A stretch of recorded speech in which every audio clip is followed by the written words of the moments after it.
Hi, okay, yes, I'm back. Can we be chill about it, please? Hi, this doesn't have to be awkward. It's only awkward because I know I promised I would upload in October and then November and then December and now it's January, but like so much has happened to me that I think if you were to talk to the person who last uploaded on this channel, she would vomit in front of you. But I'm so happy to be here and back. I got so much love and so much hate on my last video that I was like really scared to come back here, but my subscribers like doubled or something, and I'm sure you missed me so much, and I am excited to be back, and I have stuff to say that is maybe of value, perhaps. For the record, I did start working on a video a while ago, but I got like halfway through filming it and was just so uncomfortable with everything about me that I stopped in the middle of it. If I kept the footage, I'll put a clip here. I guess if you don't see anything, then that means I never edited this because I just really gave up. But I don't want to lose hope. That would be sad. But honestly, I feel sad right now. But I don't want to burden you guys with that. But I have a new topic today that I feel more confident about because it's less structured, and for some reason things seem to go better when I just talk a lot, which is why things already seem like a mess right now, but I think this will be good. Today I'm going to talk about my ins and outs of 2025. I'm a girl with a lot of opinions and a girl who believes that all my opinions should apply to everyone in the world. So I think this is a good video for me in the sense that everyone will listen to me and then my year will go perfectly because everyone will just do things the way I want them to. I had a good 2024. Did I say? I had a good 2024, but I think I can have an even better 2025. And I think we can all have a better year if you all just listen to me. So I put together a list of some things that I think, and I'm just gonna talk about them right now. Okay, let's start. Okay, to start, since I know a lot of people are here from the Descendants video, I'm gonna start with something related to that. In for 2025 is Kylie Cantrell, just not in that franchise. I'm an honest woman, and I will admit that since I watched that movie, I've become severely obsessed with this girl. I think she's one of the most beautiful women I've ever seen in my life. She has singles coming out that are like really good. She dances well. She's gorgeous, if I did not mention that. I think she's really cool. I don't like her movie, and I've said that. I don't even think she was bad in the movie. I just think Descendants 4 was bad and is bad for society. But I will say, like, I hope she has great big things coming to her away from this because she seems awesome. And I do think that, like, the general public is starting to realize that. So I stand by my comments about that movie because I did not like it, but I like her a lot, and I'll give you guys that. Thank you. For what is out in 2025, also kind of related, unoriginal Disney movies. I'm not going to watch a single Disney movie that is not original anymore. Descendants 4 counts even if it's a decom, but this year I was tortured with some of the worst things I've ever seen in my life, and they were all because Disney does not have thoughts in their head anymore. Inside Out 2 ruined my year, and that's a hot take, but it's true. That was a garbage movie, and Inside Out 2 is arguably one of the best franchises to make a sequel with because the girl's growing up and like she's experiencing new emotions, but if you're gonna do it, you have to do it well. And they didn't. I didn't watch Moana 2, but I knew I wouldn't like Moana 2 because why are the white girls from the Bridgerton show doing the songs and not the king, Lin-Manuel Miranda? Mufasa is one of the worst ideas for a movie I've ever heard, ever. You cannot have animals that are not animated or like this like realistic animation thing because real animals don't have emotions and I can't tell what they're feeling when they're saying things. I don't like it and I don't want to do it anymore. So all of this is to say, if Disney has a movie that does not have a new fresh face I have not heard of in any other movie in the past, I don't want to watch it. And that's sad because I know Rachel Zegler's Snow White and I'm obsessed and in love with her, but I can't bring myself to support whatever this madness is. And I don't think you guys should be doing it either. I think we need to teach this multi-billion trillion dollar corporation just to get a little creative again. And so that's out for me personally. To bring us to a happier note, in for 2025, getting engaged. Getting engaged is going to be really big this year. Tom Holland and Zendaya started the year off getting engaged. I thought I was going to die because I think they're soulmates and I'm so happy for them. I don't think anything makes me happier than when people get engaged. I think everyone should do it if it's love and if it's perfect and all that. But I'm just so excited to see everyone get engaged this year. When I get engaged, not this year, but when I get engaged, I'm going to die of happiness and joy and cry. Everyone do it. Okay. On another note, out for 2025, Twitter likes being private. Twitter likes being private is a horrible, horrible, horrible, horrible thing as a proud internet stalker. I wanted to come on here and say that, like, honestly, I fully support stalking in the sense that, like, what's available in public should continue to be available in public.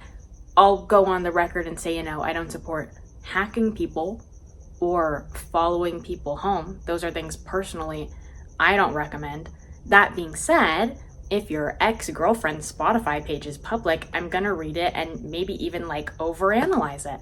And then that's how I'll know if you liked her more than me. That to me is fair game. And Twitter likes used to be crucial in my internet stalking routine. I was looking through everyone's shit.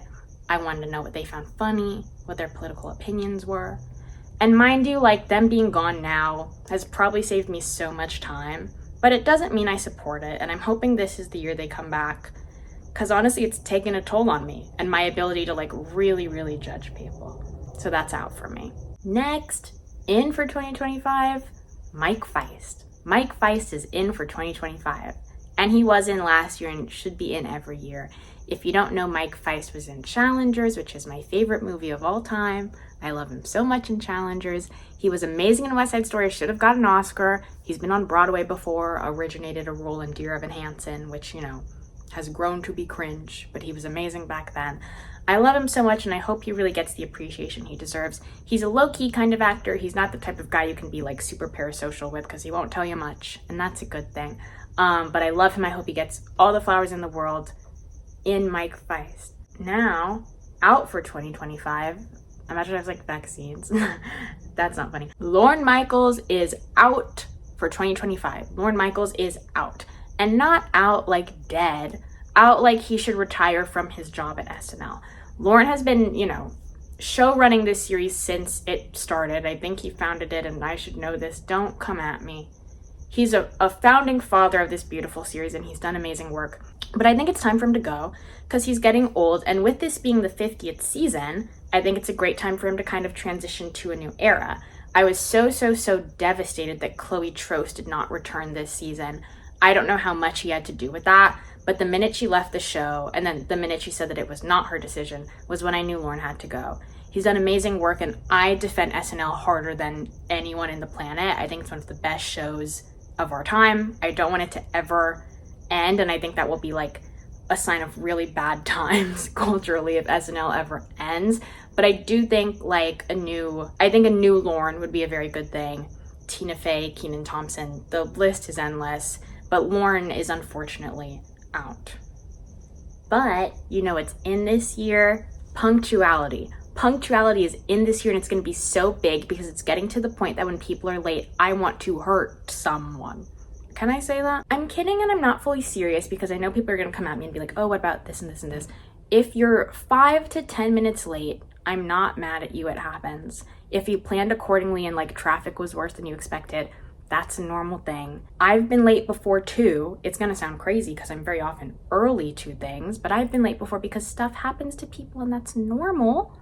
But if you are consistently late or egregiously late because you cannot plan your own day accordingly, I'm worried about you and mainly upset with you. I think we really need to just start caring for people's time. And I'm not gonna act like I'm the busiest girl in the world, but I'm a little bit busy. I'm not gonna act like everyone wants to hang out with me, but a lot of people want to hang out with me. And my time is actually a valuable thing. And I get ready early as fuck and I plan all my things just right so I can see people when they want to see me. And if I have a reservation or if I have a movie to see, I care a whole lot more. And all I can ask is just that everyone be a little bit more mindful of when they are showing up to things if it's important to both parties or all parties or whatever it is. Punctuality is going to be big this year, please. For another thing that's out in 2025, and I'm debating this one, I'm not fully locked in on this one, I'm thinking crying in front of people for me personally. Basically, when I was in 5th, maybe 6th grade, I took a vow that I was never going to cry in front of anyone ever again because I had a very public breakdown in my class and it was a whole thing. And I was going strong for a really long time. Then I hit high school and I was hitting, maybe 1 to 2 people. And I was like, that's normal. That's vulnerable. That's nice. Last year, I think I cried in front of maybe 6 people. And to me, that was just hard. That was hard because I don't mind I'm a pretty like openly emotional person, and I kind of like to like play up if I'm like sad or upset, because I think sometimes that's like a funny thing to do. But if I'm like very genuinely like crying in front of you, that's embarrassing and I don't want to do it anymore. I already started 2025 by crying in front of someone, but I think I can do better, but we're gonna see. I'm not fully sure about this one, and I think you're welcome to like cry in front of as many people as you want to. Just because I set a goal for myself so many years ago, I'd like to get back on track, but we're thinking about it. Another big in for 2025 is really rough. I'm kidding, I can't say that. Something else I think is gonna be in, but I'm like not completely confident in, is Urban Outfitters. I think Urban Outfitters is gonna be in. And you're probably thinking, I was already going to Urban Outfitters. Congrats.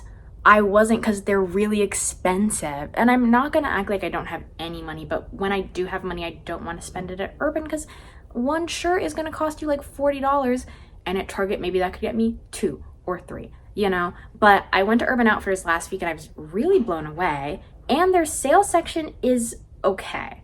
It's better.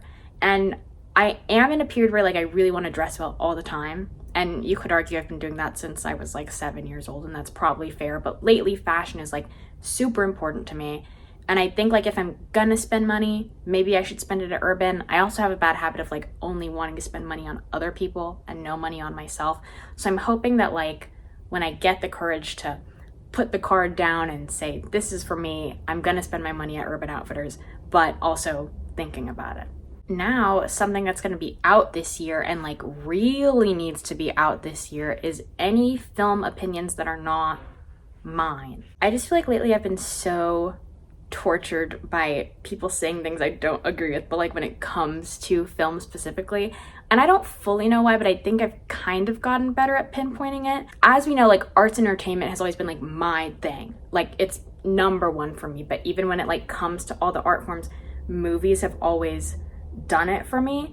And I think what stresses me out is that like being on film Twitter and like Letterboxd, and I guess Letterboxd Twitter, there's a genre of cinephile that gets like so kind of like gatekeepy and obsessed with like what is good, and they're gonna kill you if you don't have a movie from 1930 in your top 4. And what's complicated is that like I also obviously care a lot about the history of all kinds of art. I took a crazy cool class last year that was on like the history of sitcoms and like watching it grow from the beginning, and like there's so much to love about that. And I obviously love so many like Oscar winning movies, and I care a lot about cinematography and like lighting, and I read a lot of screenplays, and like there's so much to appreciate about film as an art form. And I guess now I sound stupid because I'm kind of like hating on the people who are so into that. But for me, like what's always going to come before everything is just feeling, like straight up feeling and having fun and getting some sort of like emotional value from a movie. My top 4 on Letterboxd, I think the oldest movie is maybe 2008. It's like Twilight Eclipse, High School Musical 2, Pitch Perfect. I just put Harry Potter up there. Like I'm just like so passionate about things that consistently make me happy.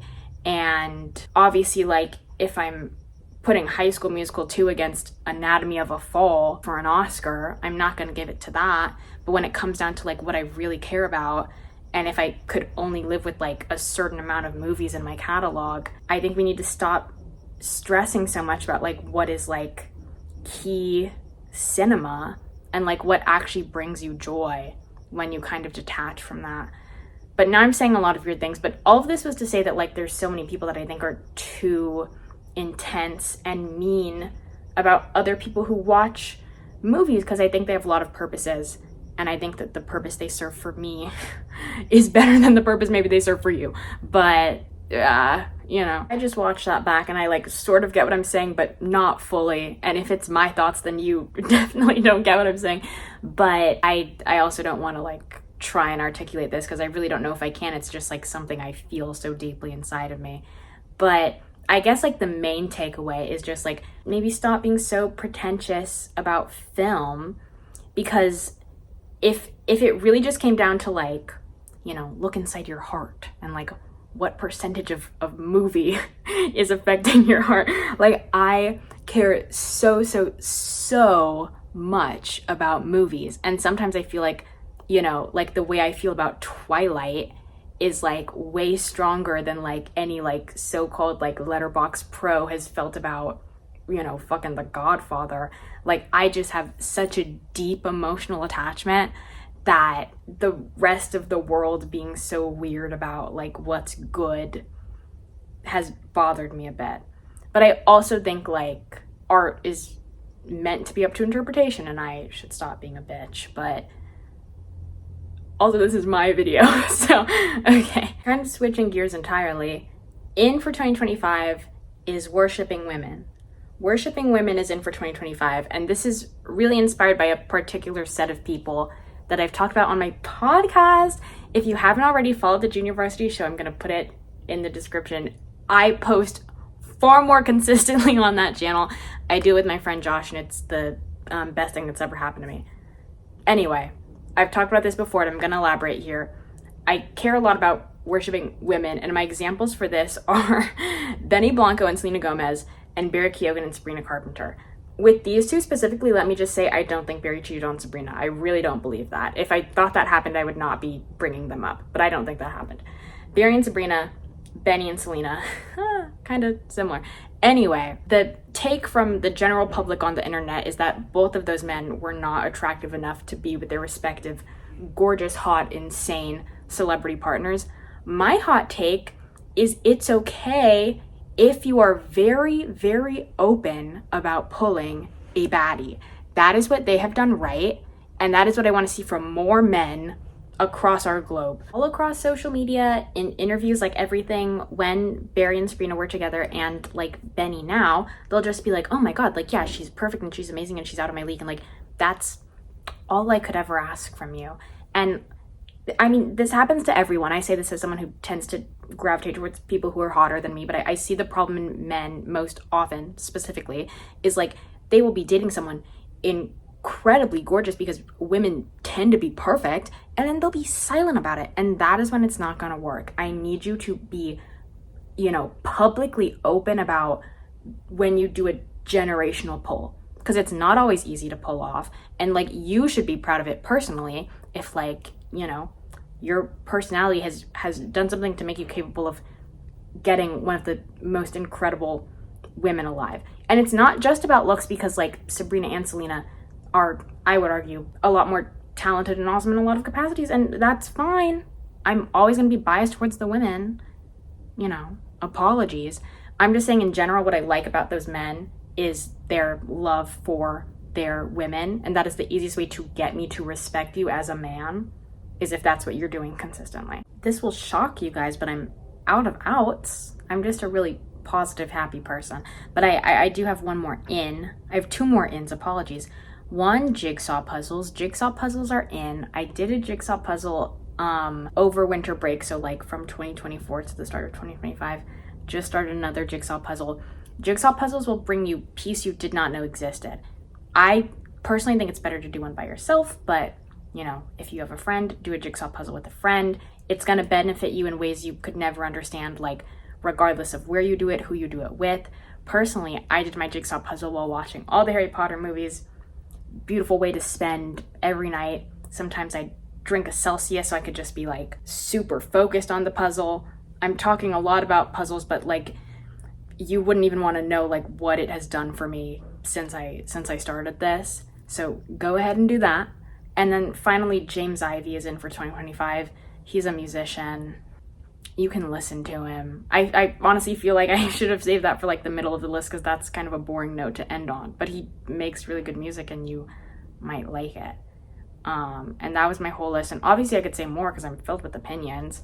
In my hair being straight, in this necklace, in my nails being decently long, in I tried Billie Eilish's eyeliner routine. I've been kind of liking it. In you liking and commenting and subscribing on this video. Out you being mean to me on this video. A lot of 8-year-olds were kind of mean on my Descendants video. In accepting that I'm kind of bad at posting on this channel just because I do a lot of things. Also in following my other channel where I do the podcast, the Junior Varsity Show, with my amazing friend Josh, who carries and is funnier and cooler than me in every capacity, that's in, because if you really want to see me, you can see me a lot there. Outro to this video. Bye, guys. I didn't even mention that LA is on fire as I'm filming this video. LA is on fire as I'm filming this video. And I live in LA, for the record.